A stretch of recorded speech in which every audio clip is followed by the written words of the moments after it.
So I see it's 6 p.m. So I want to call the meeting to order. And I wanted to note that Brenna let me know that she will not be able to make it. So Brenna is absent and excused. So I'll start with the land acknowledgement.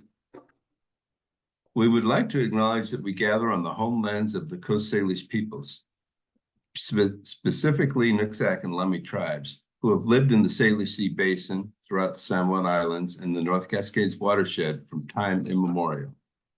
On behalf of everyone here, we want to express our deepest respect and gratitude for our indigenous neighbors, the Nooksack and Lummi tribes, for their enduring care of our shared lands and waterway.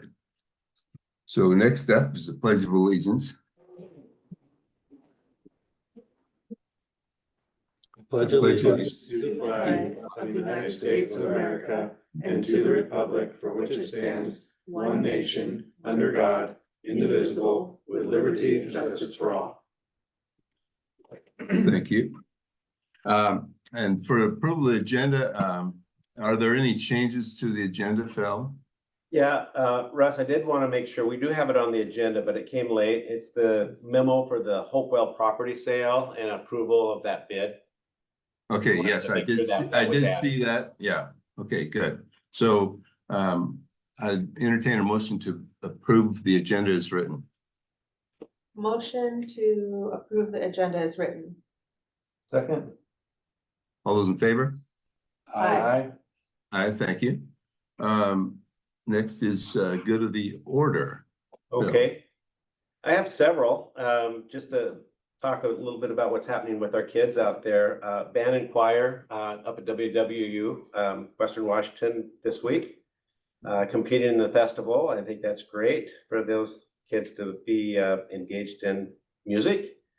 FFA, the forestry and parliamentary kids are out there competing as they do every year and bringing back some awards there. Lots of kids in athletics. The spring is here. And they're out there running and jumping and hitting and catching and doing everything that kids do in athletics.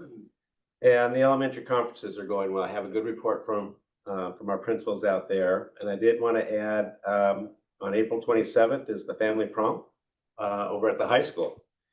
And I wanted to highlight really the kid activities. I said a little bit about this in the weekly update yesterday afternoon, is that the more students we have engaged in school in activities like this, whether it's athletics or band or chorus or clubs, and we have a ton of them out there, the better it is for them.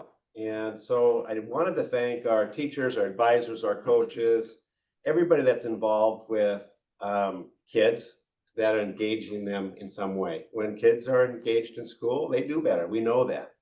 And I think from my short time here, being in Mount Baker, we have more kids percentage-wise than a lot of other school districts do around the area. And I just want to acknowledge that. And that's what makes Mount Baker School District a great school district. So thank you for that. And that's all I have for good of the order. Thanks, Phil. Okay, well, thank you very much. And so next up we have our consent agenda. Entertain a motion to approve the consent agenda.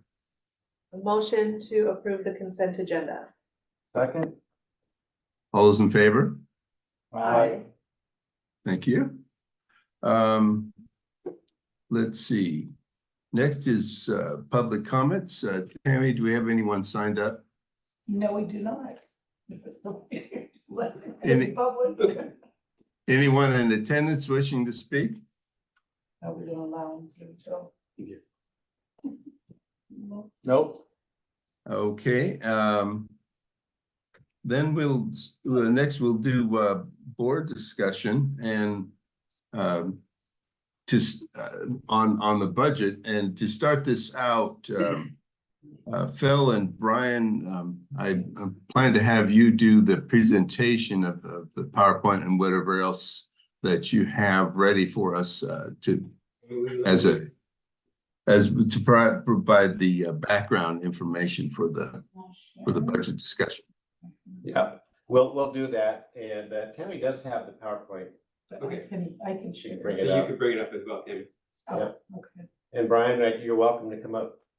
If you need me, I'm here. Okay. We'll go Yeah, from it'd be nice if you could come up, then I can see Come you. on up, Brian, the boss. Don't be shy.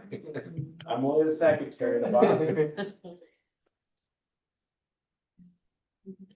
And I can't share mine because I'm recording, so let me make. Okay, give us 1 minute, Russ. Sorry, Russ. Okay.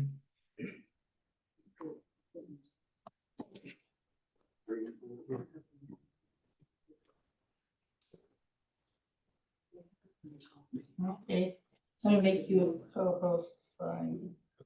Thanks, Brian. Of course.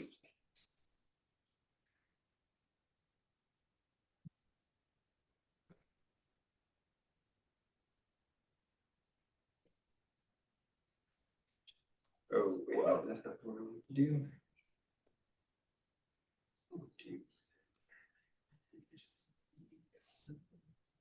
Here you go. Okay. Okay, Russ, here we go. We've got just a few slides that we want to talk about, and some of these slides just give us a little bit of information about your conversation that you're going to have in a few minutes. So the first one is revenue expenditure comparison, and if you look at 22-23, compare that to where we are this year, we're at 33.8 to 32.5. So, and our updated February is 31.5. That's million. But look at the expenditures and the differences. So last year we had a difference of 1.5 between revenue expenditures. This year it went up 2.1, and right now we're looking at a 2.4. Things to remember: IPD 3.7, that's coming to us this year. Regionalization, that's minus 3%. We're coming down from 9% to 3%. We did a kind of a off the cuff guess. 9% to 6%. 9% to 6%. Yeah, sorry. Thank you. Which is going to be about $250,000 if we start looking at that. That's what we need to look at in terms of our budget cuts as well. And we're setting our enrollment at 1448, a conservative number, but I think it's going to be coming pretty close there. So before we move on, this update February, is that to date or?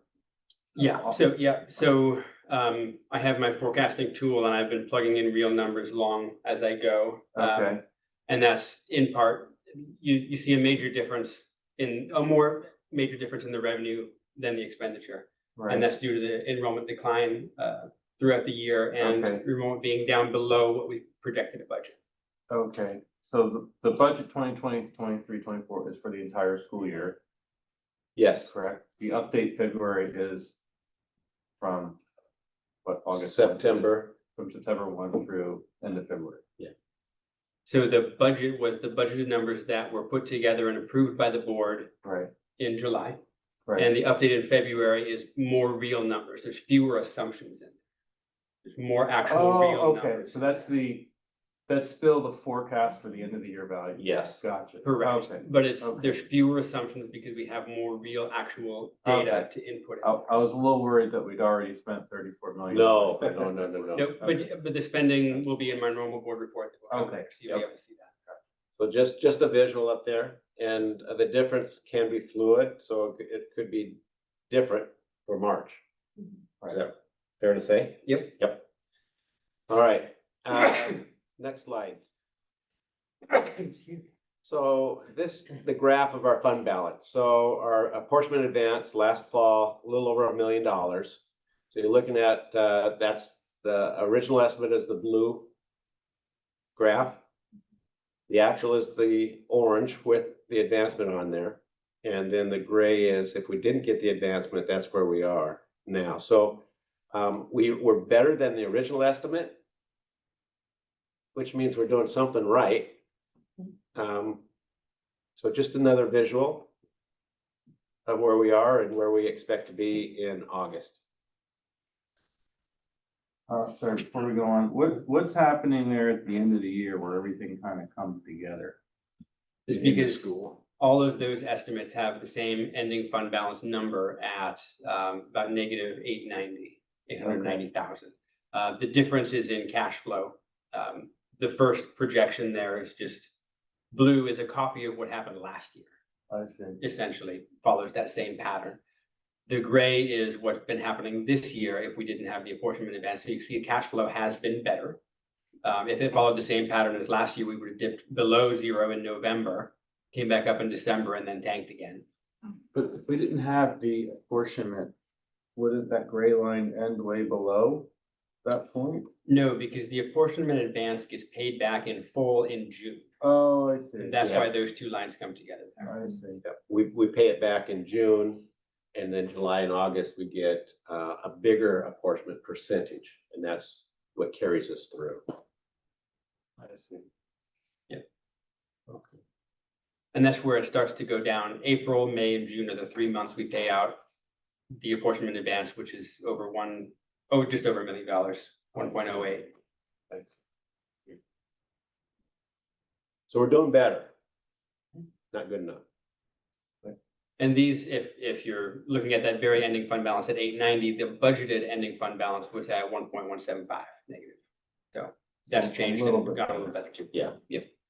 And before you go forward, sorry, Brian. That's okay. You noted an apportionment advance might be necessary for the next school year. Could you just say a little bit maybe about why? Yes, so depending on how things shake out, we will need help from the county treasurer to get through June and July and possibly August. But we could be able to pay them back in August. But if we did that, there may be sometimes, it's always tight in February, it's always tight in June. And so if we're showing a negative balance in those months, then we could get an apportionment advance instead of a loan. And then we're not paying any interest anywhere else. Except for that also includes us keeping our loan from capital projects to general on the books. Okay. Without that, we wouldn't make it through. Yeah. But the apportionment advance may be necessary still for those, Cash flow. the times that it's always tight. How quickly can you get an apportionment advance once you see that you might need one? It's like, do you need months in advance notice or? We're already talking about it. So our last meeting with OSPI and the ESD, we talked to TJ Kelly, who is the finance person down in Olympia. They're looking at our numbers and following our plan very closely. And part of that conversation was, we will need another apportionment advance in the fall. And so, okay. And there's some RCW law around that with school districts in distress that allows that to happen. And so we've already talked with him, and he's actually commented on moving that up a little bit earlier this year as opposed to last year. So I think what you get in October, November. Yeah, we were in November last year. November, and so- we're preparing for one in October for next year. Yeah. Is it pretty typical, no matter when you take the apportionment advance, that it has to get paid back by June of that school year? They're changing those rules for us, Oh, but they won't have them changed this year in time. okay. So the state fiscal year ends in June 30th. June 30th. So typically, the rule as it is that we need to pay that apportionment back by June 30th. But we get 22.5% of our money for the year in July and August. So if we could delay payment, that would make it a lot better for us. So they're changing the rules for next year to be 50% by June and the rest by the end of August. But they won't have that change in place in time to help us this year. Yeah. But so for next year, if I run a projection and it shows, even if it looks similar to the gray line, and it says, well, we dip a little bit down below in February and March, and then hopefully stay up higher towards the end. But if we show that in March, then we can still receive the apportionment advance in October. So we're working with OSPI closely so that when October comes, we're ready to do that and we'll have that money. Right. Yep. And Brian, again, just for anybody who's on Zoom or folks that might be wondering, can you clarify the difference then between cash flow problems and actually being in a deficit? Can you Cash clarify flow the versus question? Fund balance. Fund balance, right?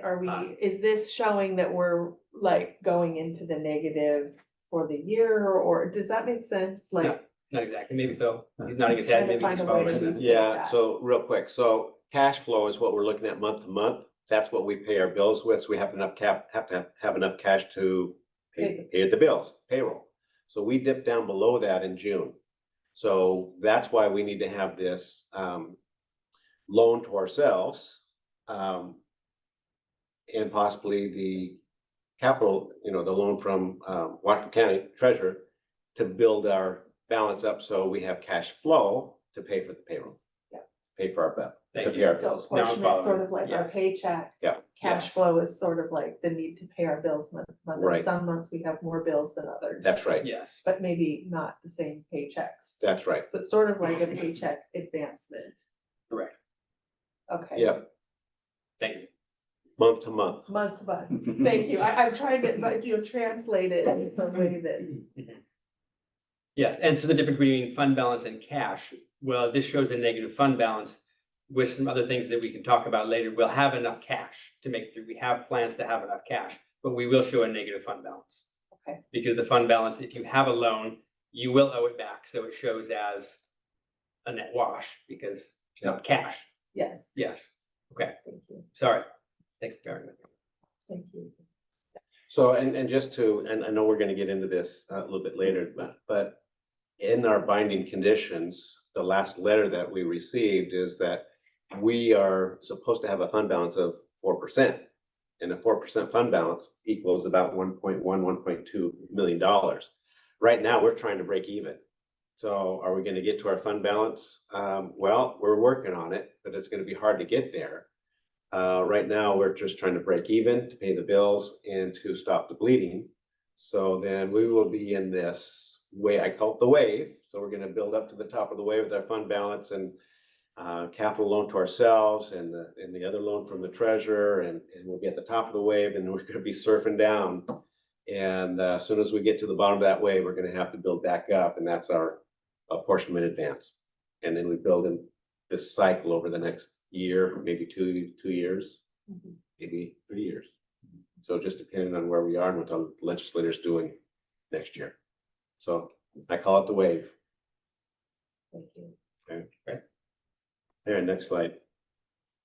All right, this one talks about the interfund loan, what we're just talking about. So having at least 1.1 available from capital projects to transfer to the general fund. So that's putting us to the top of the wave. Interest paid back, we pay our own money back. It's 365 days. This is state forest money. So it's not voter approved levy funds. This is our money that we have from our forestry, forest revenue. So we're just moving that money to where we can use it And then paying it back and then paying it back. to where it belongs. So Does that value include the sale of property? no, This one does not. this one does We can not. talk about that later, Yeah. how that might be included. Okay. I do hope to include an extra $200,000 of that in this, but it depends on the timing of that, timing of those funds coming through and the timing of the loan. Okay. And being our money, what sets the interest rate on that? The county treasurer sets the interest rate on that, and again, that's in the report later, so we get more detailed on that, but the two loans that we're talking about, this is a loan from our own capital fund to our general fund. And the county treasurer, they do it so that I don't. Essentially, it's a separation of the duties there, so that they're setting the terms of the loan. I can't give myself good terms. But they're talking about pegging that to their own investment portfolio. So essentially, and that's where we invest our money. So if we have money from capital in the general fund, as long as it's invested well, and it's not just sitting in the cash balance, it's invested, then whatever investment it makes will essentially be the same amount as the interest due. So that is a very good term for us. And so that's looking at 3 to 5%. But that money will be earning interest as long as we have it. Once we start spending it down, we won't earn interest, but we will still owe that interest to ourselves. To ourselves. Yep. Right. But as long as we can keep it there and as long as possible in investments, that'll So pay that's itself. going back into the capital, which then we'll lean on, borrow from again That's right. later. Correct. Yes. Yep. The other loan is the tax anticipation notes. That's what gets us through from, June to August or potentially into the fall of next year. The county treasurer, that's their money, not our own money that they're loaning us. So they're setting that rate different, which would be the They bank at Key Bank, so it'd be essentially the Key Bank prime rate minus 1%. So they're still cutting us a pretty good deal, but that interest rate will be paid to the county treasurer and likely between 6 and 7%. Which is why we have an impetus to get that apportionment advance as soon as we can and pay them back if we haven't yet by then, because then we can be paying ourselves again. Okay. Let's go back to this. So, yeah, this is what we just talked about. So, have the deficit, our current estimate's 890. And then the interfund loan. So let's go to the next slide. And this is the final. So this, the first one we started with, second one, we wanted to end with this one and. But this and is the just, same graph as, Yes, this is the okay. same I one. wanted to cover it, give some context, and then leave Yeah. this up there Oh, while we okay, discuss. okay. I think these are the important Just figures. so you can see those numbers. So Russ, that's our presentation for the discussion. Any questions, comments, concerns, or you guys can jump right in? Yeah, so board members, you've been asking questions. Do you have any other questions before we start the discussion? I guess my question is, why is the most recent data show that we're gonna have a bigger negative than we budgeted, but yet on the previous slide, it showed a better fund balance than what was budgeted? Because both revenue and expenditure changed. But revenue changed more. And also the fund balance, the initial fund balance estimate did not include the transfer that we were able to do from capital to general, which was 2 years worth of that transfer. And the Okay. fund balance changed since the budget. So it went up in year end. When we got our actual year end fund balance, it went up a little bit, and then we were able to make that transfer. Okay, so part of the reason our fund balance is better is a transfer from capital projects? Okay. Mhm. I mean, it's a good thing, but it's still our own money. We should probably talk a little bit about, go through that again, and why our revenue is, $1 million lower than what we budgeted, and that's just enrollment? Yes, that's largely based on enrollment. Because we're still claiming all of our grants and categorical programs, but our actual apportionment coming in from the state is lower than what we've budgeted. So what difference in enrollment works out to $1 million? It's on the enrollment slide in the other Okay, presentation. okay. Yeah, Because I think, Brian, you could probably, if you take the per student state apportionment and divide $1 million by the per student state apportionment, you would find what portion of that $1 million came from enrollment decline. this says it's about 65 students to get to that. I don't think we're down 6, I think we're down 44. We're down about 44, yeah. Yep. And the other difference may be just that I'm budgeting conservatively at this point. So there is some revenue from some grants that we expect to roll over because it's hard to spend, or some money that hasn't come. We actually haven't received much timber funds yet, so that balance, that was $250,000 that we budgeted in, but it hasn't come in, so I've removed that from my estimates. Okay, so maybe 750,000 is due to students and 250 is due to removing the timber Yeah, that would be fair to say. from that. And the timber money may come back, but since it hasn't come yet, I don't want to count on it. It's kind of, it's difficult to predict and therefore unreliable to count on. Russ, do you have any comments on that timber? Yeah, I think as I've been mentioning for a number of meetings, the pause on timber sales and also then the change in the designation for some of the lands of the paused timber sales make it so that I think Brian's move to at least for now remove that 250 from the budget amount is probably prudent. I will check in and see if we with the DNR and see if there's anything else that they have coming in the near term, but I'm not anticipating that right now. And I know you're doing everything you can. I'm just wondering if there's anyone else that we can talk to help advocate for this money, because this is just so painful. You can't get access to that money. Yes, that always does help. In fact, I will in my board comments have a little bit more to say about that. Okay. So any Not a other whole lot questions? more that we can do, you know. Yeah, I'm just wondering, anybody to talk to, or, Yeah, there's, right? Like, 'cause they're, sometimes you get in a rut, right? You're like talking to the same people, and yep, just want to make sure we're asking that question. So just to say this again, the drop that we're seeing every year in revenue, about 3.7 to 3.2, around 3 to 4% a year. That's mostly enrollment. And that's on that trend line that I've been talking about. We've been seeing that about 3% drop in enrollment every year, and it would probably be a fair guess that we might see something similar projected into next year.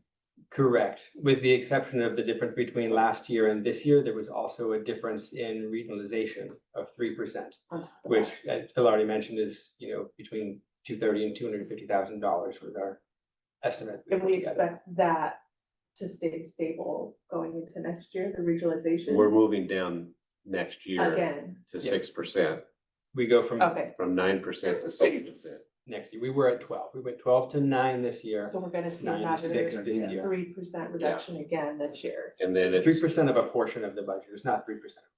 Okay. Yeah, of a portion. A 3% of state-funded salaries. state-funded salaries. Okay, Which are different than our salaries because the state doesn't fully fund our right. staffing levels or our salary levels. So it's not a full across the board, it's No. a portion of our budget. Correct. But it's still a significant decrease. Okay, And you also need to add the impact of the IPD, the 3.7%, because the state only pays for state-funded positions on that. So currently we pick up the remainder. Yeah, we pick up the remainder through mostly levy funds.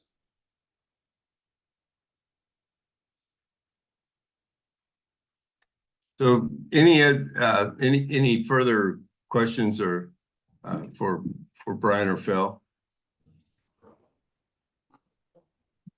Brian and Phil will be there if we get, in our discussion, we get anything further. So to kick off the discussion, Danielle, would you like to start this out?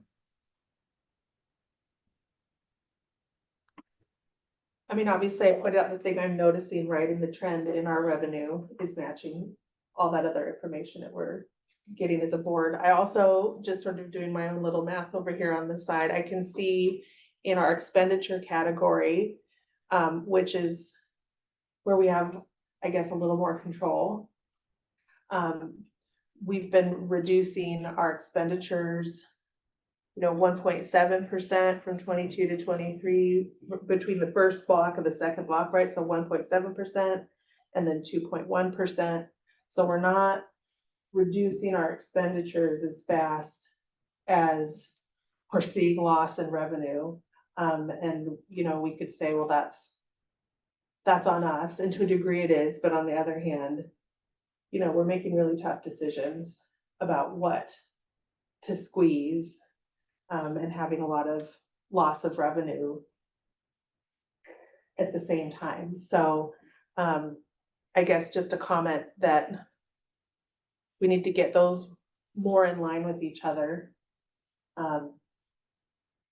Right, we're reducing by around 2% a year, but we're losing about 3 to 4% a year in revenue. So we've got to keep. And unfortunately, this is the really painful part. We're doing all this hard work to shrink. But if that trend of enrollment continues to decline, we have to keep shrinking at that rate. That's the part that hurts my heart. That's my comment for now. Yeah, well, thank you very much. You know, I will say, the other factor that, you know, along with that decline in expenditure is our control over decline in expenditure is slowed by the yearly budget process. So we set a budget in place and we have a staffing level in place for the year. So you will always see a bit of a slower rate of expenditure decline than we have experienced with the revenue decline, because that can happen mid-year in a way that we don't control. So I think that's something we have to keep in mind as we're setting the budget each year. And I think your comments are well made that way, Danielle. So next, Ed. Yeah. Yeah, I'm kind of focused on that $1 million difference, right? I know we're being conservative in our estimates and been conservative since,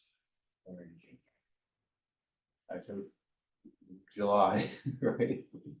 That was kind of the cold water wake up, and we've been trying that, and yet we're still not quite there. And I don't know what to do about that or say about it. And I think it's important that you can put budgets together, and we know that, you know, everyone's putting their best effort forward without being overly critical. So I just want to recognize and I know that that we're doing the best that we can there. On the point about shrinking, I think what would help make that more livable is if that rate of amount that we need to contract fell within the normal attrition rates, right? And because there's such a difference, we're not there yet, but that would maybe be the silver lining on that. So I think that is kind of where we're trying to get to. Outside of looking for ways to increase our enrollment, which when we're in a position that we're in, we are going to lose enrollment, right? So once we can get to the point of stability fiscally, then that gives us the best chance to replace enrollment. But we're kind of in a bit of a spiral. So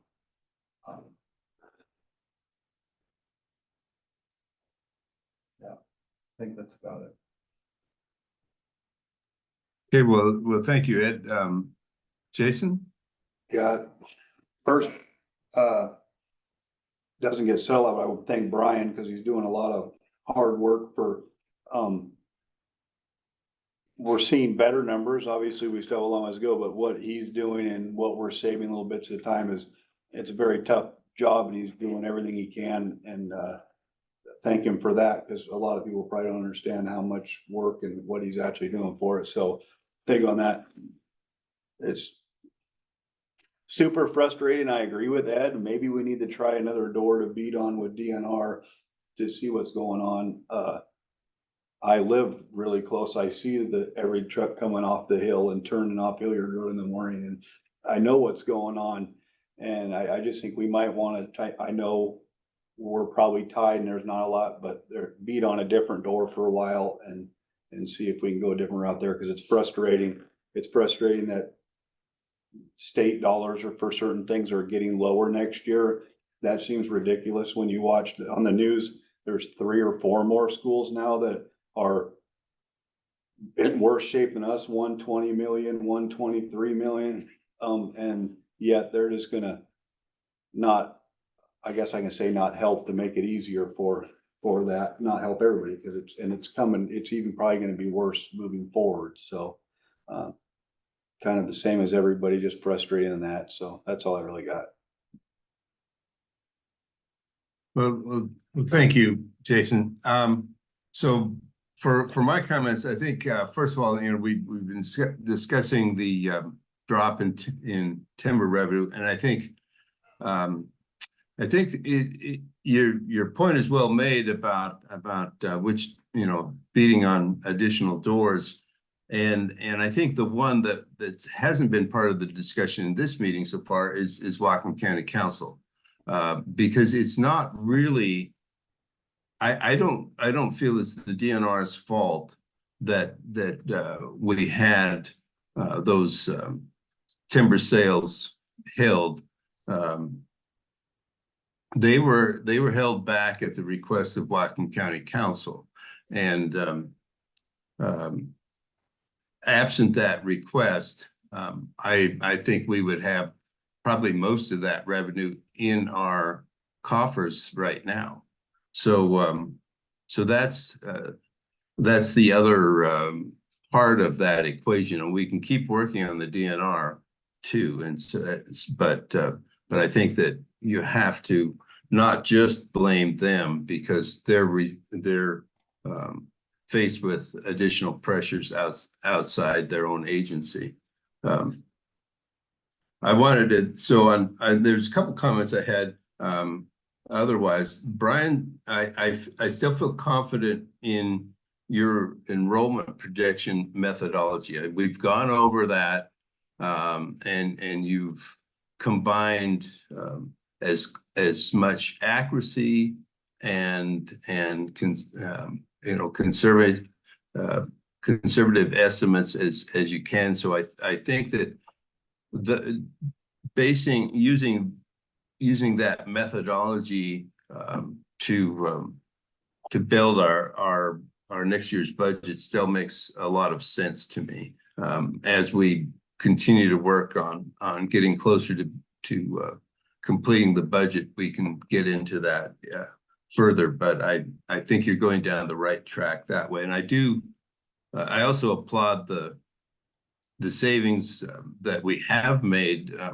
As Danielle points out, not enough to make to reach those bottom line numbers, but still very significant and head in the right direction. Where we can make up the difference that you were looking for, Danielle, is or work more on making up the difference is in this upcoming year's budget. So I think that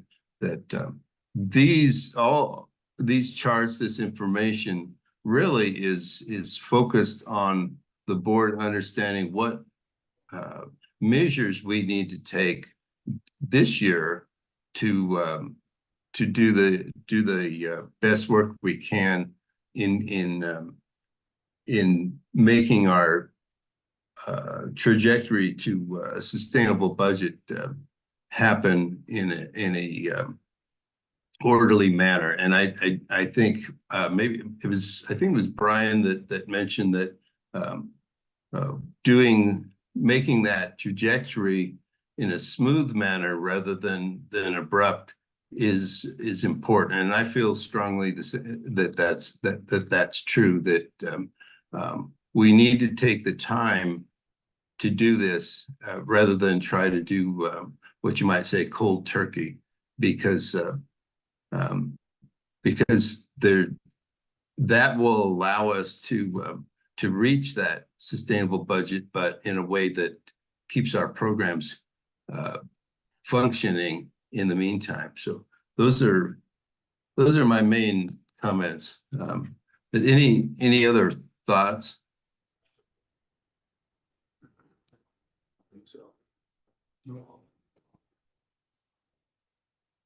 So I did want to also point out that the board discussion on the budget is related to two of our action items later in the meeting, including you know, our resolution to transfer state forest funds and our adoption of a reduced educational program. And so that's the reason why we wanted to have the discussion first, so that we know, I think we've got a clear picture of what the financial information is behind those two decisions.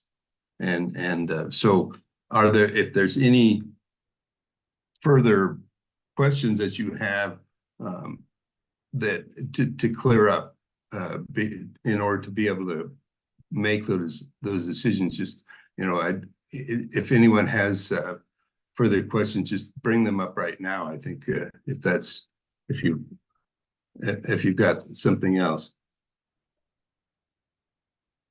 I guess I find myself wondering if we even have a loose timeline out into the future of where we are at that sustainable budget, right? If we're not going cold turkey, like Russ says, and I think there's wisdom in that for sure, because we need time to react to that shrinking if we can.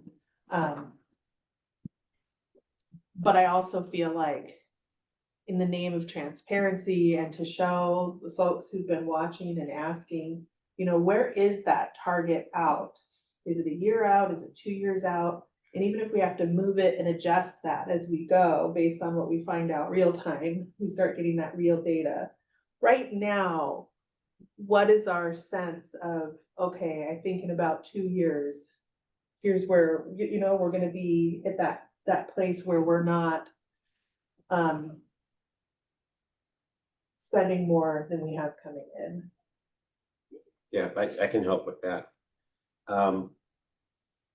Couple of thoughts. So our dilemma is, I'm glad Russ brought this up a little bit. Our dilemma is our shrinking enrollment, our shrinking budget, and the distress that we're in, and at the same time, we're teaching and learning organization. We have to offer a great program for our kids, K through 12.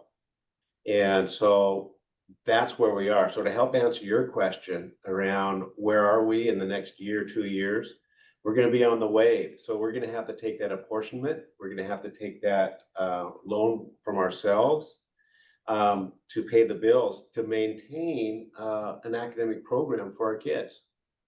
And so are we 1 year out? No, because we're still trying to break even.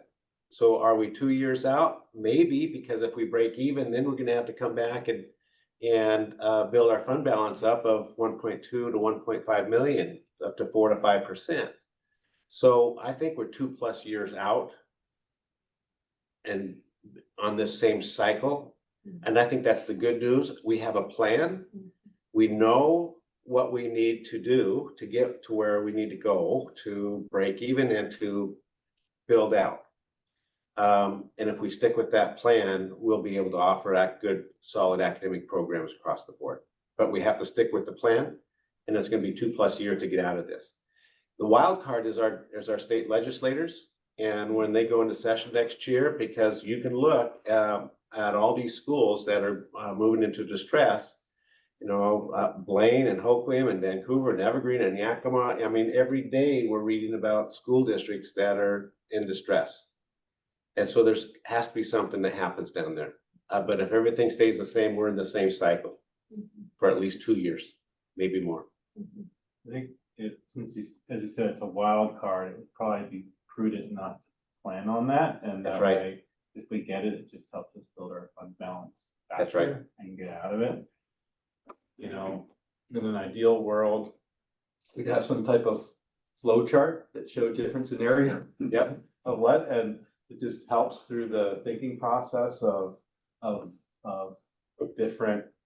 And I know you've looked at this, the different enrollment categories and the different things that can affect it, like getting the forest revenue and whatnot. But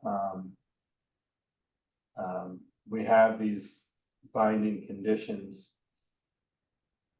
And we get out of them when we get to a certain point, right? So it's kind of helpful to understand what types of things need to happen along the path, as you say, to get us out, whether, you know, whether that's 1 year or 2 years or whatever that is, right? And just make sure that we get an understanding of that, which is hard because it requires to predict, and that is always a scary thing, right? Because no one wants to predict wrong. But what hopefully we're going to do is, you know, create an environment where we can get those predictions and just say, like, we understand this is the best information based on the, you know, available, and not that, oh great, now we can use this, you know, hammer on Brian later, right? We don't want to do that, but we want to encourage that, want the best predictions with the different scenarios possible. Try and avoid what happened, you know, I guess in July, where we're all surprised about the upcoming cuts. So we just want as much information and different scenarios put forward as possible, so that there isn't a scenario where we're surprised. When we reach out of binding conditions, the fund balance is still has to work its way up more, right? It's at a pretty low level still once they say we're out of binding conditions. We still have a lot of work ahead of us after that, right? They could let us out of binding conditions if they see a path that leads to that. So they may let us out of binding conditions with a lower fund balance, but currently the conditions dictate a 4% of expenditures fund balance. And board policy states that there needs to be a 5% of expenditure fund balance. I think So, that, go ahead, Danielle. thanks, Russ. I think that target date, like I think about your credit card statement and the new disclosures that have to be on there, right? If you only pay the minimum amount, then you're gonna be paying until this date, right? Like, I think sometimes it's helpful to have that context so that as folks who maybe poke their head into these conversations periodically don't think, well, gosh, they're still having cash flow problems. Well, yeah, that's been a part of the plan. It's gonna take us X number of years and we're on the right track and we're doing the right things. This isn't actually bad news. It's part of the plan from the get-go. Does that make sense? And so I think tying our conversations to that longer target date of, yes, we are making the progress we anticipated toward that far out date is gonna help keep us from losing sight that we're making progress toward that big goal. It makes sense to have two plans. One is to be out of binding conditions to the next 24-25 school year, and then maybe even one after that, which be painful, but I'd rather have that as a scenario rather than have it happen and not have been prepared for that. I think, as you know, Phil pointed out, it's going to take several years, because if we were looking at, okay, what would it take to get out of binding conditions this year? The resolution might say 6 million on it instead of 3, and 3 is going to be hard. Right. Yes. So looking at, okay, we're rebuilding maybe to 0 in 2 years without any legislative action, maybe to 0 in 2 years, and then maybe to our fund balance in the next 4 or 5 after that. But the idea is that we keep making forward progress and we don't have years then when we can go backwards. So if you do see a more significant drop in enrollment, that would be where if we had a fund balance, we could use it, but we won't have that luxury. So I think of it as a 2-tier, short-term, long-term. Our short-term right now is, let's do whatever we can right now to get to a break-even point. And that's what this resolution is for a reduction. The long-term is, how do we maintain our academic programs at a quality level over the next year or 2 years? And that's working with ourselves between capital and general, and just playing that shell game for that. That's the only thing that we can do.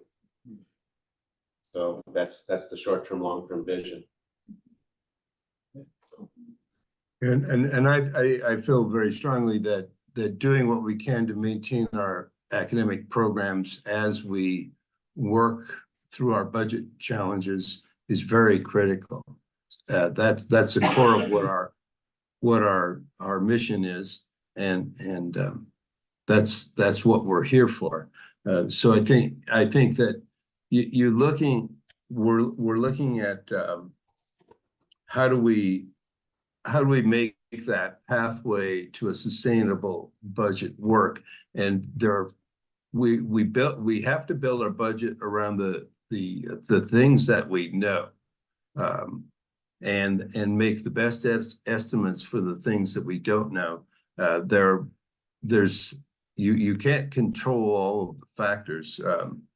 This year, going into the legislative session, I was hoping that the net revenue that we would get from this year's legislative session would be about $700,000. We got something, you can correct me, Phil or Brian, but I'm thinking our net revenues can be closer to the 200,000 level. So that in itself is about $500,000 less than at least I was expecting out of the legislature. Next year we'll see what happens, but I think as far as places to beat, to sort of beat the drum on, even more than the DNR and Whatcom County Council, is the state legislature, because that's really that's our primary source of revenue, and that's for Mount Baker and other districts like Mount Baker. That's an important part of our pathway out. We'll do what we can within our own control, but we also really could use help from the state to do this too. So I'm not gonna advocate building a budget based on hope that the state will give us more, but we have to also work to try to bring that about. So anything else? I appreciate this robust discussion, and I think we're, we've looked at our budget situation, so we know. I think we have a really good understanding of the financial background to be able to take the actions that we do both tonight and over the next few months as we continue to work on our budget.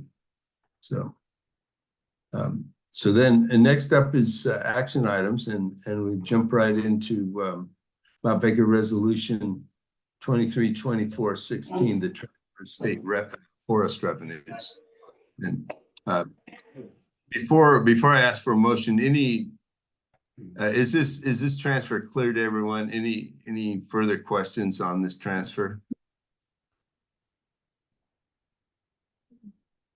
If not, I'll ask for a motion to approve Mount Baker Resolution 232416.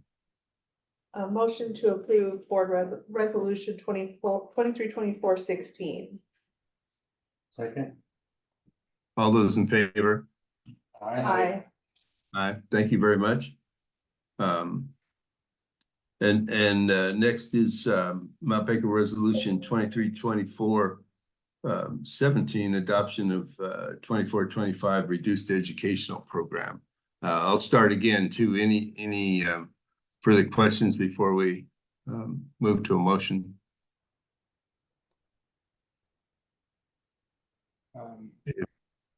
If not, I'll ask for a motion. Yeah. Hold on there. I'm sorry, I didn't see that. No Go ahead. problem. Okay, so this is the reduced educational program, right? Yes. Yeah, I guess my question was, what was how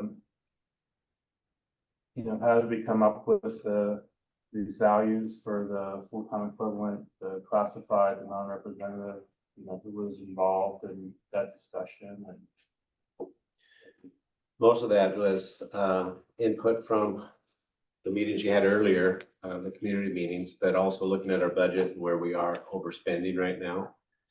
Trying to stay as far away from the classroom as we can. So putting those numbers down there and looking at where we need to go in terms of classified staff and the non-rep payroll staff, which is us, athletics, departments, budgets, school budgets, just trying to squeeze as much out as we can. So are we gonna hit $500,000? It'd be hard to get there, but we don't want to get caught short and we need to do something different down the road. So the same with the certified FTE. Attrition is going to help us a lot. We have quite a few that are resigning and retiring.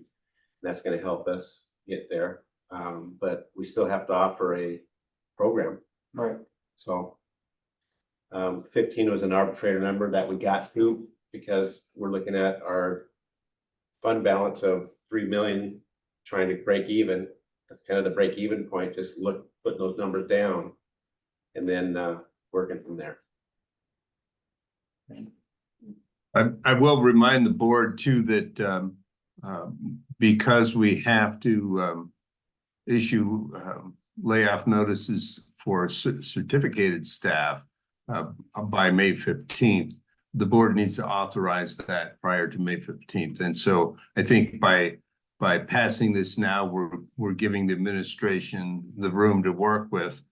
In the past, we've never, in my recollection, used all of the layoff notices that we've issued, but we have to, in anticipating what it might take to reach the budget reduction, we have to make sure that we have sufficient numbers of layoff notices. It's as hard as that is to do, and this is really the only method to do it. Okay.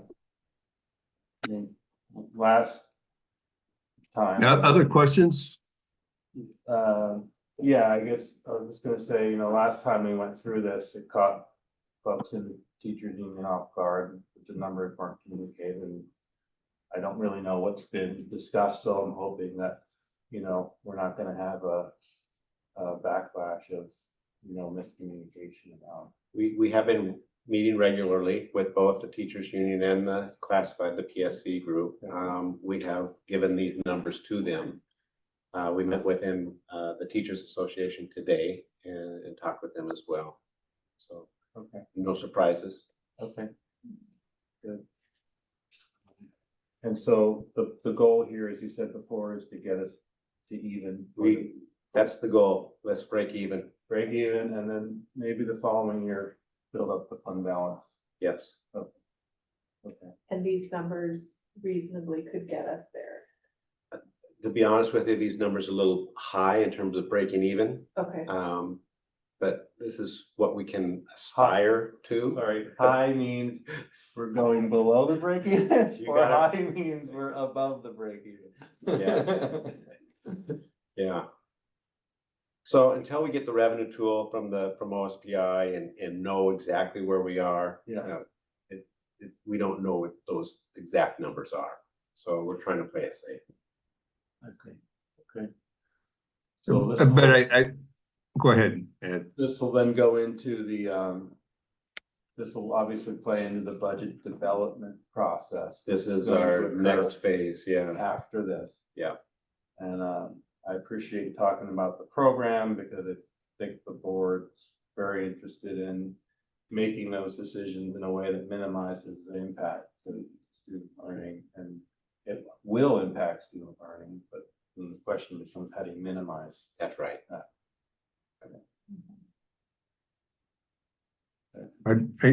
I will point out that the numbers in this resolution are intended to give the administration the room to work with to actually meet the budget reduction levels that are necessary in a timely manner. So So, and this passing the resolution now gives the administration that working room to accomplish that.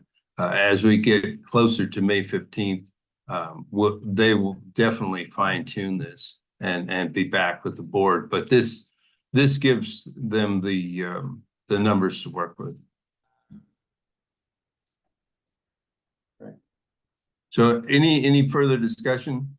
I know this is a hard one. I've been through this before, and it is one of the worst things that you have to do as a board member.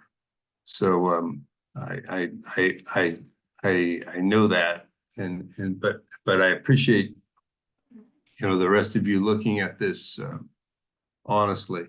I did have one more question. So the non-representative payroll, okay, relate. So that is not material things. That is actual.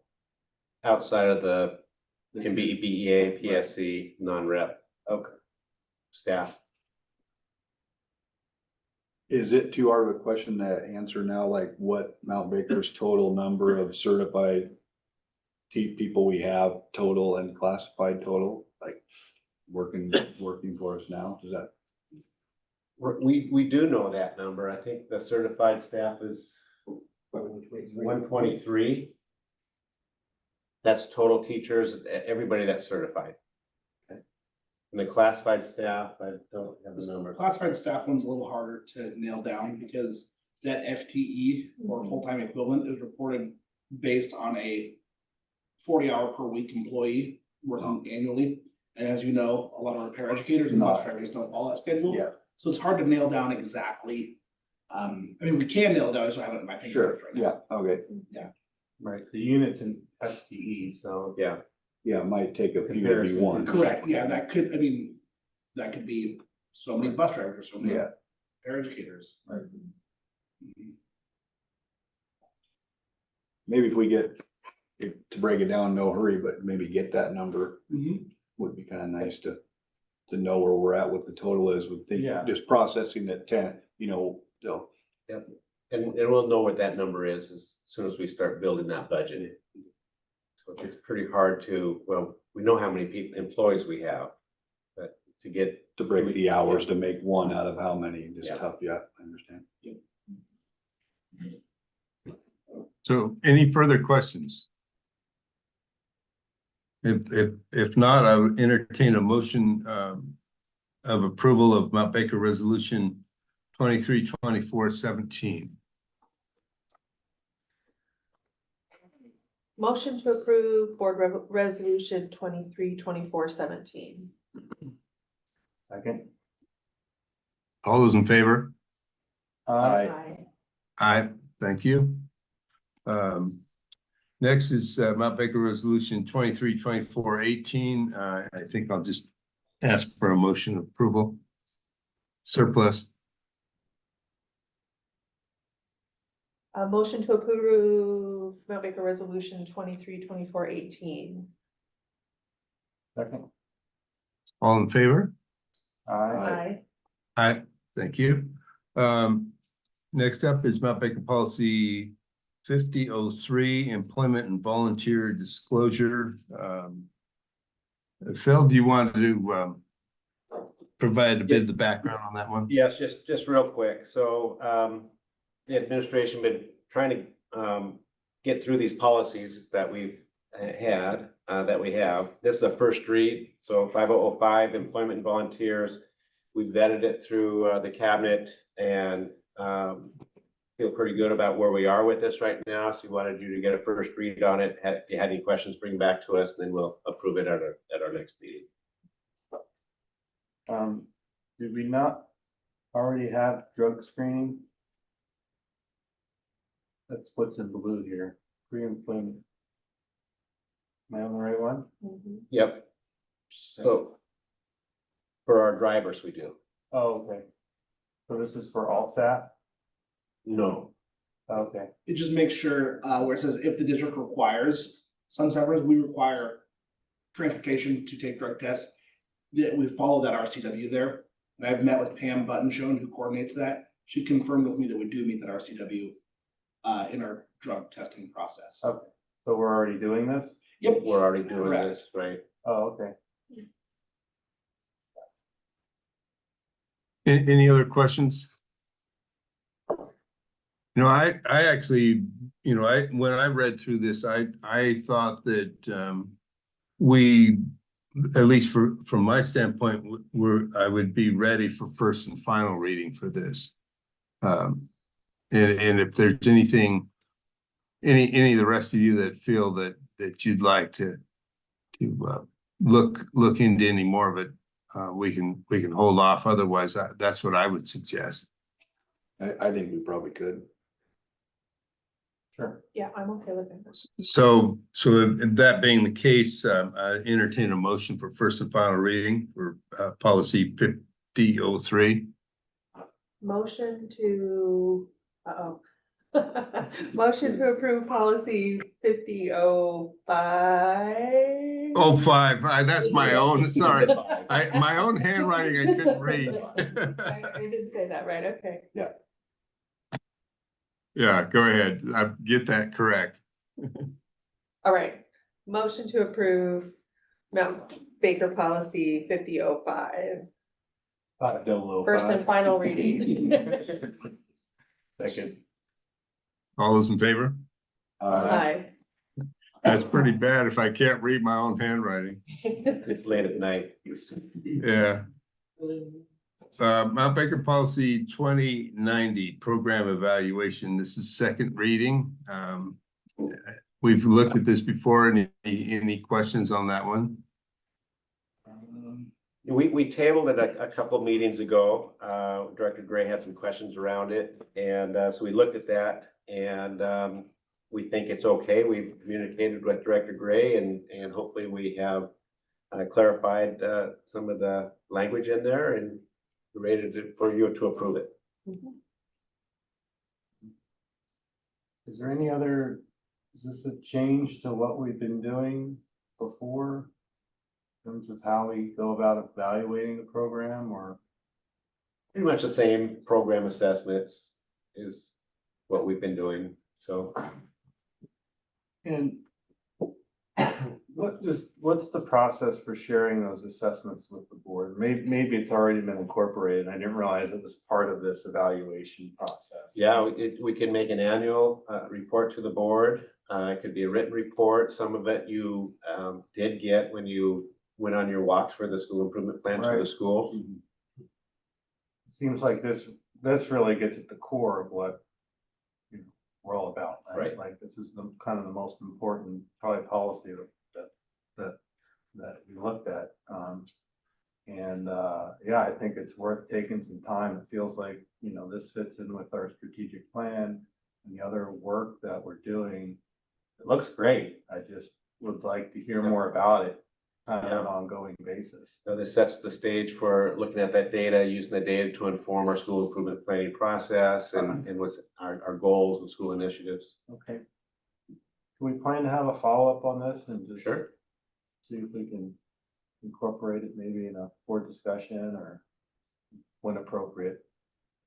And do you mean a follow-up after we take a vote to approve or not approve? Or do you mean more time before we approve? I'm assuming we're gonna approve it at this point. I'm just asking that after it's approved, that we kind of be involved with this annual report and have a chance to review that and reflect on it and see how we're doing. Yeah, like the review on how it's working and. Yes. Yeah, I'll say this is something that's been on the board, on the board's agenda for years and years, and it's so the policy gets us into the ballpark of what we want to have happen, but it's a discussion between the board and administration over time, and a discussion that continues to need to be refined. So what do these reports look like? What data are we looking for? All those kind of things fall kind of outside and after we approve the policy. But I think that making sure that we that the the policy comes to life by by how the program, how we actually accomplish the program evaluation and what things we're looking for. It's got to be a balance between finding those areas that are really most essential for us to understand how programs are going, and not and getting to the core information without giving a tremendous workload to the administration for things that we don't need. So it would be something that continues to be an ongoing discussion. But I think that what the policy does is set the stage for that discussion. I would say this is our work. We're not teaching and learning. Right. Yeah, so I'm assuming there's a report, the work's already being done, it's just a matter of facilitating that into the board discussion so we can review that and understand it. So with that, I would entertain a motion for Mount Baker Policy 2090 Program Evaluation, second and final reading. Motion to approve Mount Baker Policy 2090 Program Evaluation, second and final reading. Second.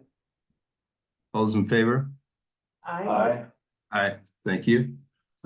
Next up is Mount Baker Policy 6220, bid or request for proposal requirements. And Bill, if you want to explain this one.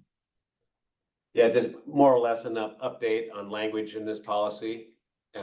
We still have our bid requirements and RFPs that we have to follow, RCWs and those rules. So more or less just an update of the policy around language. Yeah, and I will point out that the reason why there's separate requirements for state versus federal is both governments have separate requirements. So our policy has to match the state requirements, and then for where federal funds are involved has to match the federal requirements. And so this is, to me, an essential policy that has to be done in a way that matches both of those requirements. Any questions on this one? I did have a question. So we've talked about where policies add workload to people that will get them to respond or evaluate. And one thing I noticed that's in blue, which is new, it says the district will maintain documentation of efforts to collect bids from women or minority-owned businesses as part of the bidding process. So is this new work for somebody? This has been work. Districts have been doing this for several years already. And so it's just adding the language into the policy. So it's not additional work. We know who our small works projects people are out there and who we rely on. But again, that's just part of following the new law and regulations around that language. Well, yeah, so we have the small works roster list, but this says specifically that will maintain documentation about bids for minority and women-owned businesses. So that does sound like something new, unless I didn't know that we were doing that. Right. And if it is additional workload, that's a concern.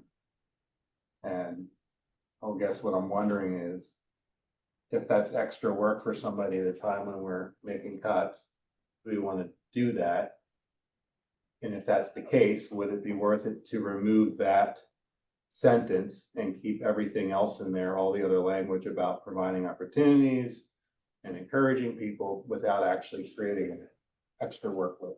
Right. In my opinion, I really don't think it's extra workload. I think we know the bidding process. We put the bid out there and we put it in the paper, we advertise, and then it comes back, and whoever comes back with those bids is just a question. Right. And Phil, can I jump in real quick? Yeah. Because I do appreciate the acknowledgement about being cognizant of workload of the employees that are going to remain. And in looking at the changes to this, because these changes are in alignment with law, I've been looking at the Washington State has a whole office dedicated to this. and so they keep a running directory. So even if it's as simple as saying, you know, I can email Brian, or Brian can email me and say, we've emailed everyone on the minority and women-owned business list for this project. Okay, And then that's our official record. okay, So it's not, but I do appreciate the thought about workload. It's, right, I don't view it as being, gonna be cumbersome. right, You okay, know, if Tom wants to email and say, I've hit everybody up on the installation list yeah. from minority women. I was thinking about Tom having to like create a file and start Yeah. emailing people and finding businesses that match that Mhm. category. Yeah, luckily I actually looked through the state database, you can narrow down by zip code and industry. So, Okay. yep. Okay. Yeah. Sounds- Yeah, and I think for myself as a federal contractor, it's just one of the check boxes that you do when you submit a bid. Are you women-owned or minority business, and either check that you are or you aren't, and so that makes gathering the data, you know, quite simple you know, combined with using the existing lists, and then the bids that you get in, you can easily tabulate those that check yes. So if there's no further questions on this one, entertain a motion to approve Mount Baker Policy 6220. Motion to approve Mount Baker Policy 6220. Second. All those in favor? Aye. Aye, thank you very much. Our last action item is a positive one for us, and it's the Hopewell Grange Acceptance Memorandum. And Phil, if you could give some of the background on this. Yeah, just real quick, you've been following the bid process. We had a sealed bid process. We had 3 companies come in with bids. And unsealed them in front of all 3 of them, and it was Miles Sand and Gravel that came in with the big 401K, which fits within our guidelines of 10% of the appraised value. So I think we're good. I encourage you to say yes. 90% of the appraised. 90%. Not 10%. 10% the other way. That's right, Yeah. We knew what you meant. Within 10% of the appraised value. Within, there it goes. So 401, I think that it was about 444. We came at 401s. I think we had 396 was the bottom, was the floor. Are we allowed to inquire what they might want to do with the property? They did talk about it, and so I can report out what they talked about. They actually, one of the other bidders had been participating in the Grange before and rentals and things like that. So they had this conversation going between themselves. I don't think they're going to develop this property. I think they're going to keep it the way it is, the way they're talking. They wanted that buffer between the gravel pit and where they are, where that property is. So It's not zoned to be turned into a gravel. I don't think they want to turn it into a gravel pit. No, that was not part of their conversation. I believe if they extracted gravel there, they'd have to get a change in the boundary to the mining zone. So yeah, it's not currently zoned for that. Okay. Okay. So if there's no further questions, entertain a motion to approve the Hopewell Grange Acceptance Memorandum. Motion to approve Hopewell Grange Acceptance Memorandum. Second. All in favor? Aye. Thank you very much, and I want to thank all the people in the district office who have worked for. You know, this has been several years. We started working on this when Charlie was superintendent. So so this has been a number of years in the making, and so it's good to see this come to fruition. So thank you. Reports. First up is Director of Finance, Brian.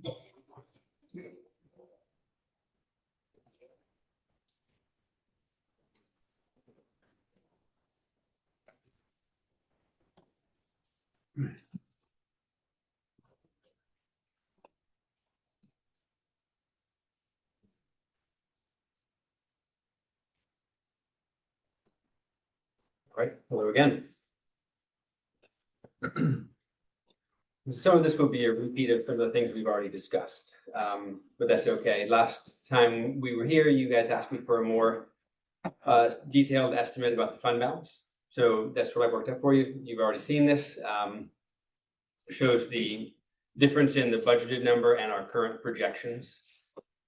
And the difference there at $284,577.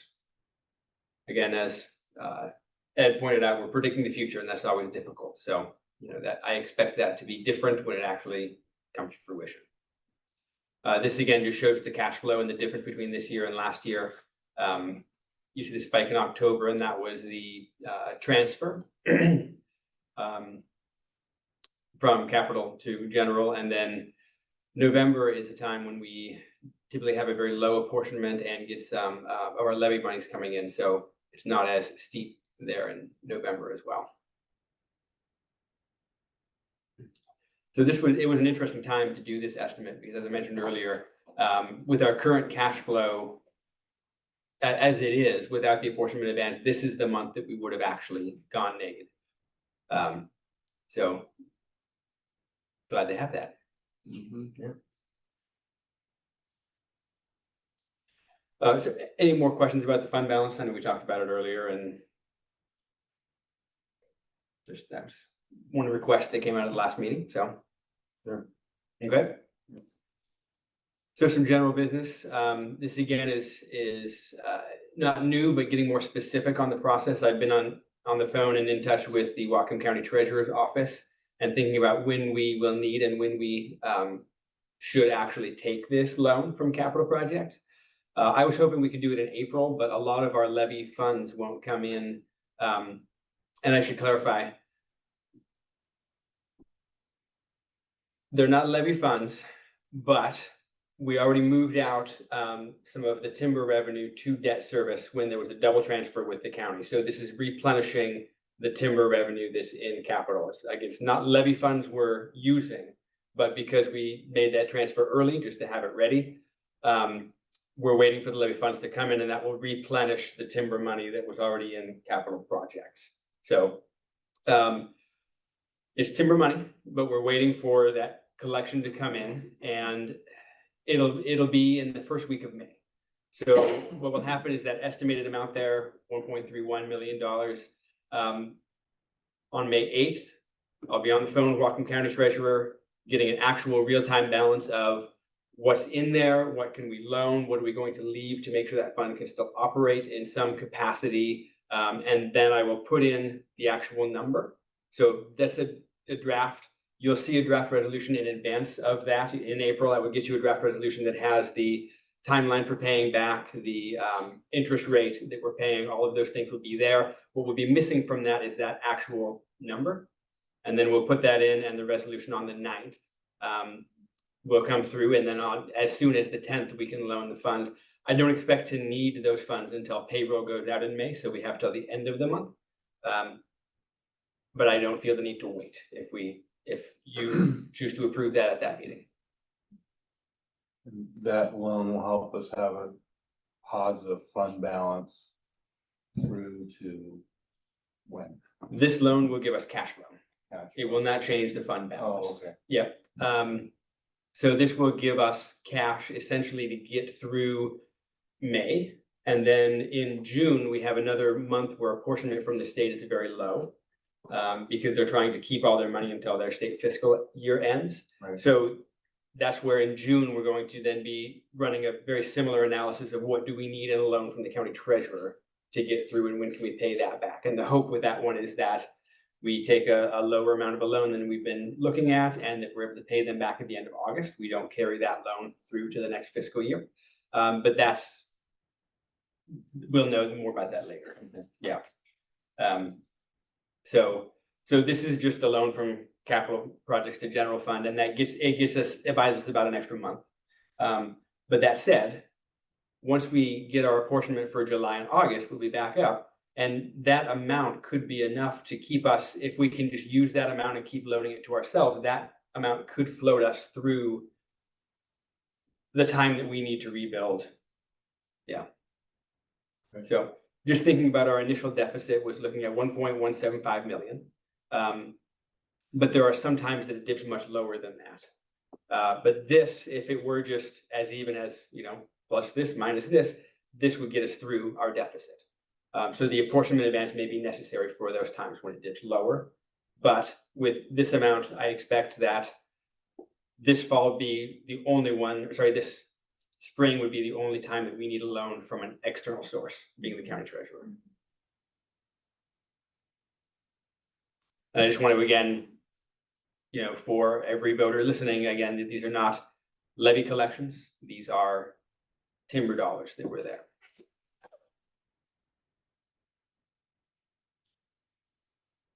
These are some of those terms we already talked about. Full repayment is due within 1 year, but you can repay it and originate a new loan in the same day. So we likely will be doing some of that. The interest rate based on potential investment earnings in the county treasurer investment pool, and the interest is paid to ourselves.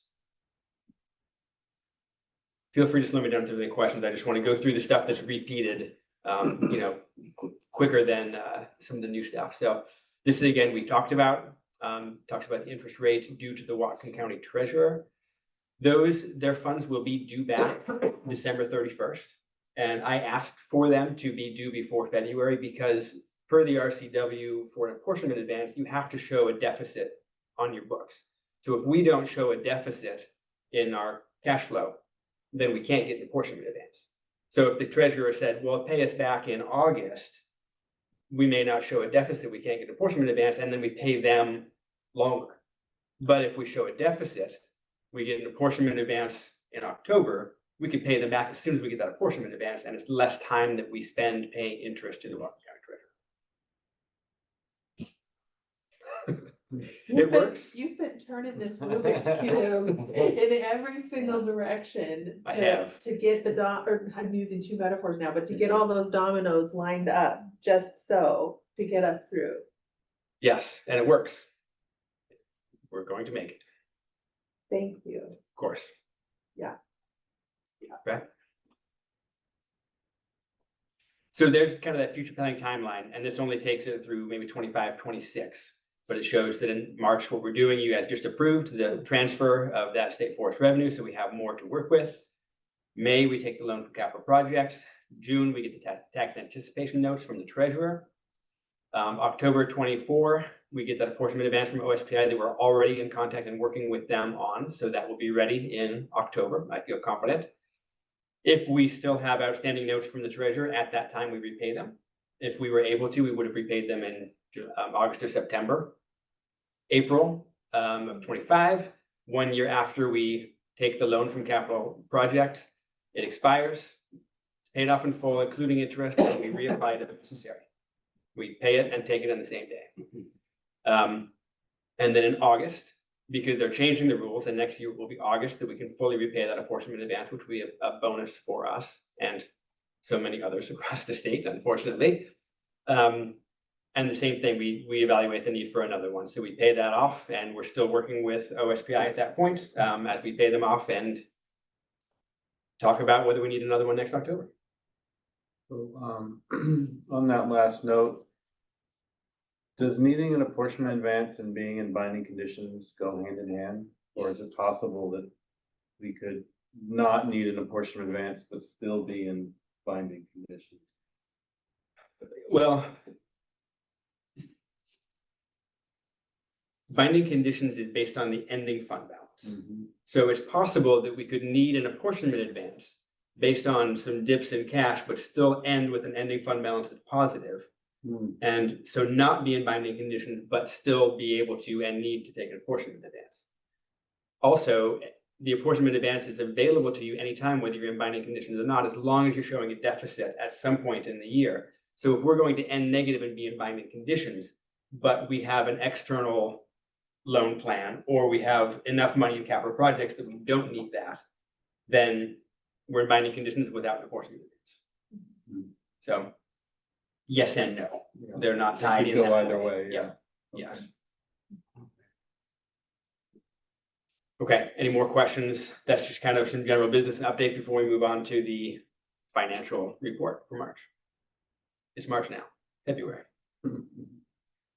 Okay, I really like the sequence of events there. I thought that was really helpful. I guess, so I'm just seeing that, I'm wondering if talking about flow charts. yeah. In the case that we did need another portion of advance, like what that possible timeline would look like. For another apportionment advance. Yeah, going into the 25-26 school year. So going into it, we'll have a budget and we'll be able to look at that budget and project cash flow. And if we show a deficit at any time in the year, we'll be getting that apportionment advance as soon as possible. Because it doesn't hurt to have it. And we'll be working closely with OSPI. Like I said, Michelle Matakis there is the director of apportionment, and we're getting to know each other. Yeah. And they're very willing to work with us. I appreciate our partners in both OSPI and the ESD who've been very helpful. And with the county treasurer. So it takes those partnerships to make it through. I just have a comment. I mean, as I'm seeing, you know, the need for apportionment advance, I mean, this is why it's so important to have that fund balance. Right? It's like your savings account. You Yes, can dip into it and then build it back up. Dip into it and build it back up, so you don't have to ask for. I'm gonna remind you of that comment when we talk about what our fund balance should be. At some point. But that's the importance of Yeah. having a healthy fund balance, is so that we can manage the ebb and flow of our bills versus when we get paid money from the state and whatnot to manage those bills. that's correct. I mean, Yeah. a school district is not a for-profit organization. We are not trying to make or hoard money. No, So showing a fund balance this high is sometimes unpopular, but that's when you get through things like those ups and downs with the balance without needing so many partnerships and extraordinary asks from OSPI. or even an unexpected enrollment decline or an unexpected withholding of funds for timber dollars, or right, it's a cushion. A freeze that bursts all of our pipes. I also want to remind the board that our whether it's the 4% that OSBI is calling for, the 5% fund balance currently in board policy is a year-end fund balance measurement.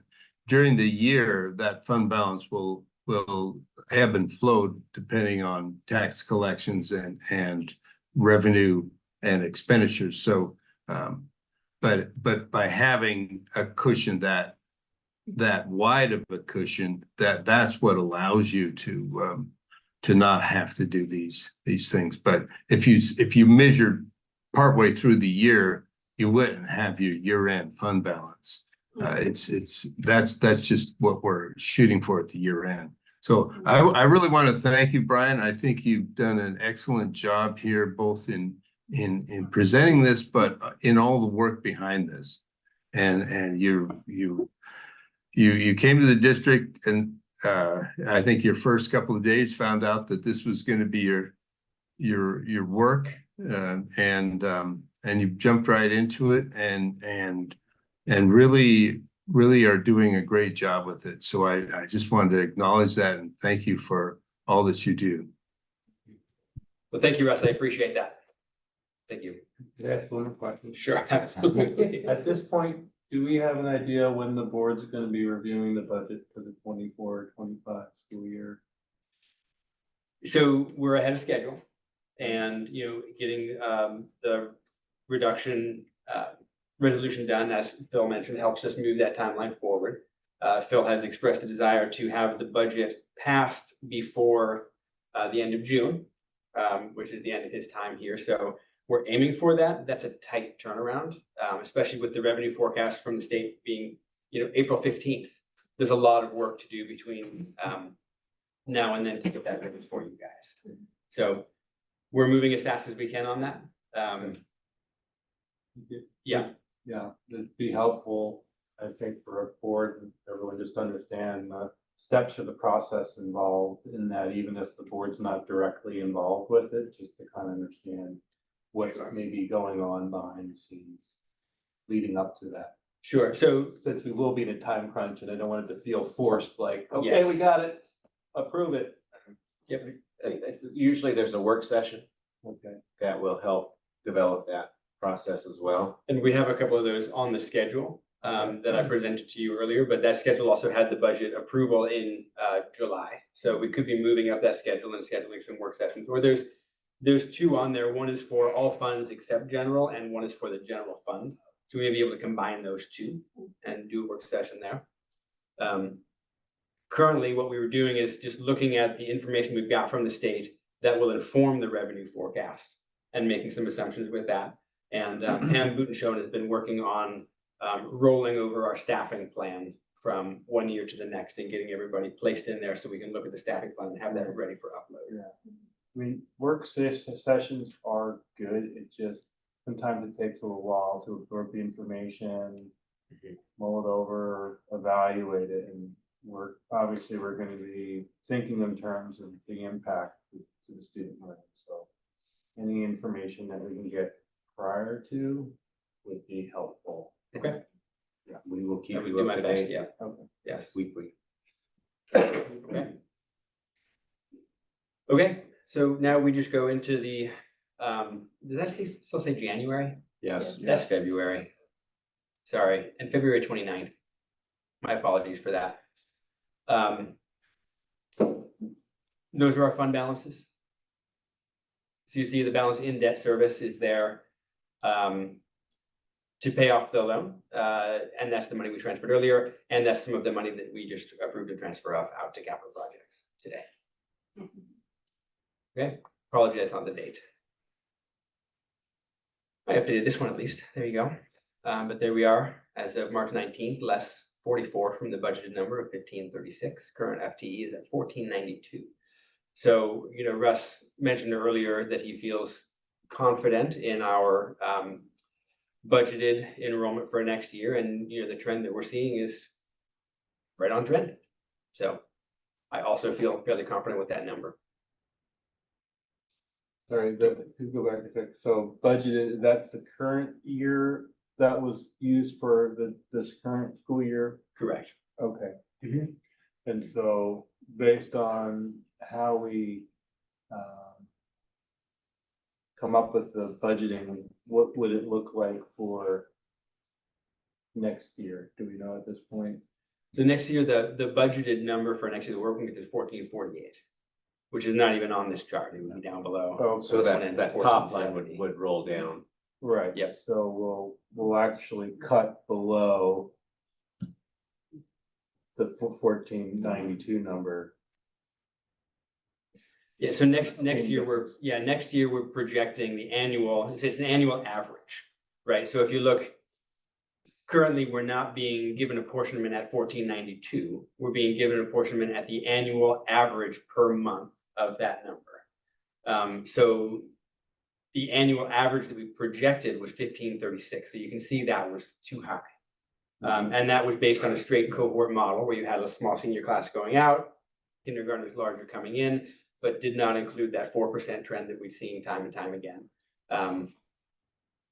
So next year's budget does include that, and that's why it's starting lower.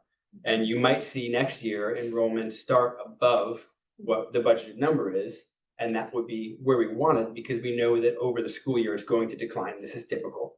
And then that annual average hopefully will be close to the budgeted number. Okay. Yeah.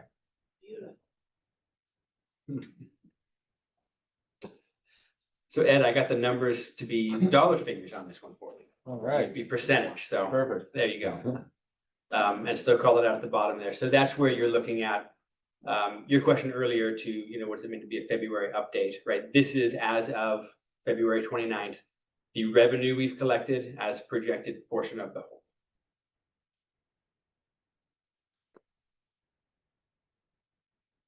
So the idea is that by the end of the year, the orange and the gray would be Correct. at the same level. Yep. So this just shows month over month as we get our revenue coming in, and you see we're about halfway through, we're about halfway up. But we were $1 million behind. on the previous chart that you looked at. Yeah, these are the budgeted numbers, not my Not the. update, yeah. And I'm keeping this consistent, so that's the budgeted number, and I didn't want to keep changing that number so that it goes up and down, and you know, it's just Okay. actual to the budget. And same, actual to the budget. So not changing these numbers mid-year, just showing our progress towards that. So in reality, if we go back to this one, to your question of at the end of the year, we should see those two lined up. That would be ideal, but we may not. We may not collect all of that revenue. We're already $1 million less, so that would expect that we would end at least $1 million. Correct. Yep. But on that same vein, we're already, you know, if you look at that overall tracking for this, we're about $700,000 less on this as well. Yep, that's a good point. Yep. So, but this just is our way to track it as it goes throughout the year. This is the just yearly comparison, revenue to expenditure. I think that's, you know, because you guys were all here last year, at least. You can compare the 2 years, and do note that that does have the apportionment advance in it. So it's above because we got a lot of our revenue earlier. So that will shift. And there's the expenditure. The goal being we continually spend less than last year because we overspent last year. So the current spending is $473,444 less than fiscal year 22-23. That's a good number. It's not great, but better. What, it's down for the year at this Yeah, point? I'm spending what we were last year, Yeah. right? Yeah, I agree. Reflective of a lot of hard work. Yeah. That's the number that's not so good.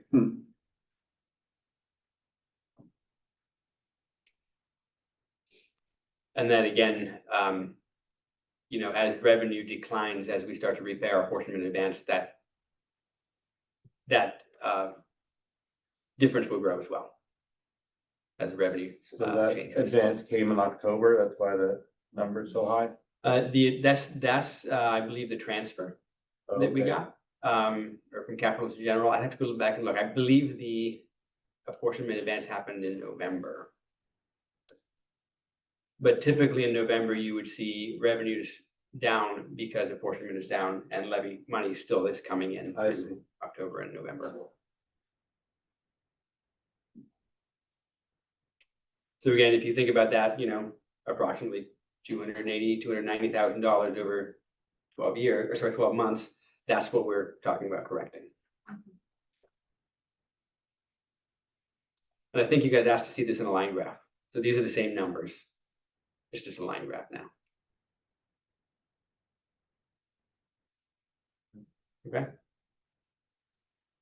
So again, I'll pause for questions. Those are the reports you've been seeing and been watching and looking at and monitoring. So, yeah. I think I have any more questions. Okay. All right. Okay, well, thank you very much, Brian, and any further questions? Nope. If not, we'll move on to superintendent's report. Phil? Yeah, thanks, Russ. A lot of what we've talked about is in my report, so I'm going to cut it short today. I do want to thank Brian and the team because this has been a team effort to get where we are today, just to talk about all the cuts, all the programs, all the comprehensive things we have to do. But in addition to that, we've worked very closely with both the high school and junior high with Matt and Troy around the mass scheduling, putting their programs together over there. They've come in a couple of times. Appreciate their willingness to work with us to do that based on the number of staffing that we've allocated to them for this year. So, and I thought that was a good effort, more of a team effort. And I just want to remind everybody that we're in the business of teaching and learning. And I like what you said, Russ, about not taking the big hit all at once because we can't do it and maintain an academic program. So I think the approach that we're taking and moving into it, it's not slowly because we're moving into it. But having that plan, that short-term vision of where we are right now and building that plan for hopefully approval in June. And then we have a plan going forward with just moving money back and forth between capital and general and making it work for us and our kids. We have a great school district here. Like I said, I've only been here a short time, but I'm impressed with what I see in the classroom. I'm impressed with our administrators. I'm impressed with our students out here, and I see them every day and they say hello, they're polite. They're doing great work out there with other schools and their competitions and cooperations and all that. And I just appreciate seeing all of that. And I think that just want to remind us that we're in the business of teaching and learning. And hopefully we can put this aside in a box and continue to work that way, and then continue to work on our budget to get us back into a positive range. So that's my report, Russ. Thanks. Thank you. Okay, well, thank you very much, Phil. And thank you for all that you've been doing and jumping right into things. And I really appreciate your work here also. Next up is board comments. Start with Danielle. Yeah, so I had the opportunity this week to attend parent-teacher conference for my kiddo at Harmony Elementary. And I know those conferences, the elementary, are going on across the district. And just wanted to comment as both a parent and a board member, right? I've got those two hats. How important that connection is to those teachers and those parents, and that partnership between the school and our kids' first teachers, right? Their parents. And how much work goes into that. You know, our teachers stay late into the evening. There's the scheduling that goes into meeting all of those parents' requests for times of day that they can meet. It's a big puzzle that gets shifted around, and an extra time at work, long days at work. And I know at Harmony, the PTO helps thank the teachers for those late nights by bringing food for them. And so then we've got that volunteer effort from those parents to help support our teachers. So there's been a lot of work going on behind the scenes in the community to help support that connection between the community and our students and our schools. And then also a little shout out about the book fair that was going on at Harmony last week. I spent a little too much money there on a few too many books with my kids. Again, volunteer run, and that brings in money for our PTO that helps support a lot of really great work and programs for our students. So thank you, just acknowledging all of that effort that's happening every day, but that's what's been going on in my head this last couple of weeks. So Cool. Yeah. Thank you. Feel like we got through a lot from this board meeting. Had a lot of good discussions and tough discussions. So just wanted to make sure we, on top of things these next few months and come out better and stronger than we went into it. Yeah, that's about it. All right. Only thing I got last week, I was able to attend. My nephew's in the choir, so I went to the choir concert with the 2 high school groups and the junior high group, and it's pretty awesome. There's a lot of really good, talented singers in that, and they were getting ready to go to the college for a kind of they were able to sing in front of a group of people and get critiqued and whatnot, and it was really good. So that was fun to watch, and that's a real talented group, and the teachers do a great job. That's good. Well, thank you, everyone. I had, for my comments, I met a couple of days ago, I met with Dwayne Emmons, who's the top administrator for the DNR for state trust lands, and on mostly WASDA related issues, but I included a follow-up on the impact of the delayed timber sales on Mount Baker School District. We had a bit of discussion on that. And he pointed out that in this year's, with this year's legislature, there was a program passed that allowed counties to request the DNR to pull mature timber out of working forest and replace it with purchases of younger timber stands. And several counties were included in that, but Whatcom County was not. And I think that's due to in part to the efforts that Mount Baker School District has made to let the DNR and legislators know that the impact of doing such a thing. What it does is it keeps your timberland value whole, but when you take a property that's 80-year-old mature forest that could be harvested and go into our revenue, replace it with a 20 or 30-year-old forest, it's going to be 20 to 30 years down the road before that gets harvested and shows up in our revenue. So I really appreciate the efforts of both locally and of the DNR to do that for us.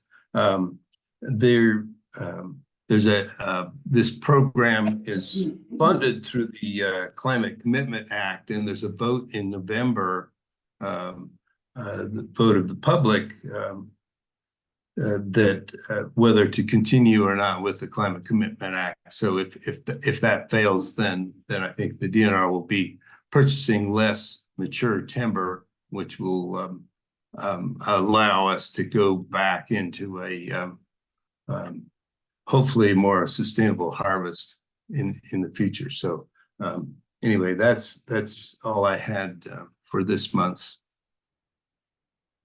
And next is meeting schedule. Our next meeting is April 11th, and I don't think we have anything else to add to that. Do we, Phil? No. Okay. And we have no executive session today, so thank you very much, and the meeting's adjourned. Thank you. Hasta la vista. Hasta la vista, yeah.